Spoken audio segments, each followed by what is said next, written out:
สบายดีตอนนี้เราอยู่บ้านนาทมมารีวิวงานปลูกใหม่เนาะปักงามหลังทรงลาวที่ยังบ่มีใครเคยเห็นนะเดี๋ยวพาไปเบิ่งน้ำกัน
ขึ้นไปได้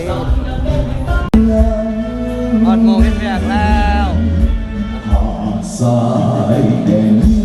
ช่วงนี้มือเบสยังมาบ่ฮอดเริ่มพากันเล่นอะไรขึ้นไปก่อนได้มือเบสมาฮอดเนาะอย่ารีวิวเนื้อเรนวิมาน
Thank you.